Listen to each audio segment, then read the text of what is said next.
redo the whole thing.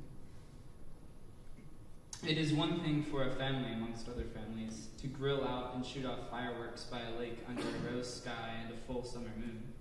It is another for two young men separated and secluded from this realm of color to walk amidst the gatherings of pleasantness, cut through the land like shadows to be shunned, and sit quietly on the water's edge, the sight piercing their hearts like a sword. This is how a particular loveliness can betray beauty. Most anyone can apprehend, and no one would deny the perfect beauty of a golden-faced moon over the dark trees surrounding an inland lake.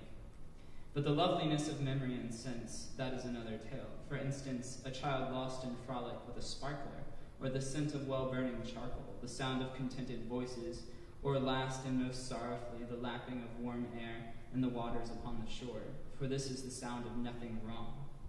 This is the sound that infallibly lulls the infant to sleep, and it is the sound that tears forth memory to be relived and loved.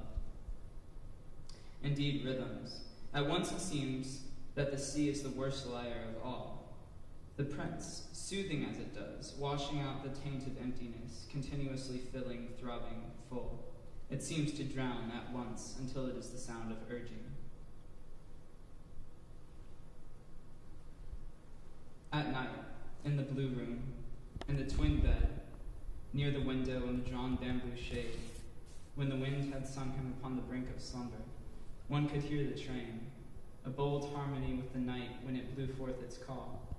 The boy's head rocked up away from the pillow and slowly back down, tucked in, a slower easing into sleep. There are still doings in the world shadowed over and illumined by the moon's fell glow. He thought of the sea. How could it be filled? And once it called them forth, perhaps to fish. Let's go home, let's go home. The welling. He felt it sidle up against him and wished to fling himself on the shore in the cool, warm sand and water, inhale it all, somehow envelop and be enveloped. Let's go home.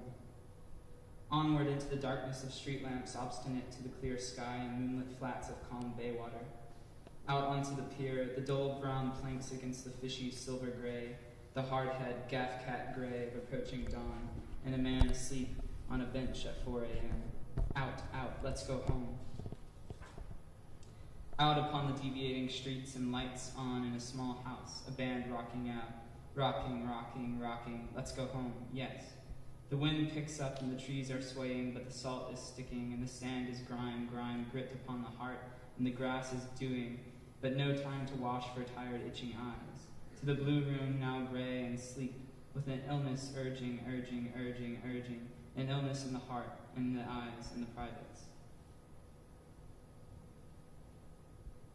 I am dark, dark, blacker than shiny coal and darker than night. My shoulders stiffen like those of an Eastern European sick from factory work. My eyes are darkened and round, round and carved from clay. See my hands, all roughened, droop and clasp upon my belly. With this aspect, I look out at you, utterly gray with words upon my lips, words to say, words hardly to be said, and you move about the table, eyes seeking my shadowy brow, which can still be seen, though shadowed by a cat. I've forgotten what I was going to say. We have all forgotten what we were about. I feel like a throwback here alone in the street clothes of this decade, a glass of wine and a cigarette in my hands, on a back porch of all places, when a bright moon stays in the sky. But who am I to mourn when mourning has become a bullshitting of sorts, when every act is somehow wryly funny and somehow a lie? Alone at night in this someplace, the old yearning takes my heart in the same old fashion, with a new wound to my soul and a fresh glance at the futility of despair, despair which seems so relevant and so stupid.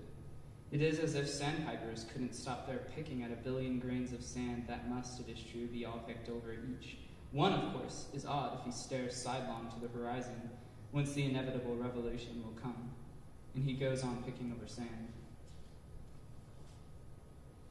I want my love to be the life of a tardigrade. I want it to take in what it can and hold on for damned good old life when it's sucked dry.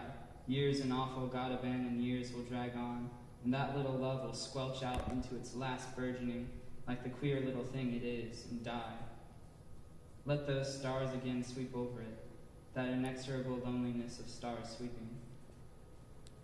Oh God, the universe is expanding, they say, and where will love go? What will happen to it?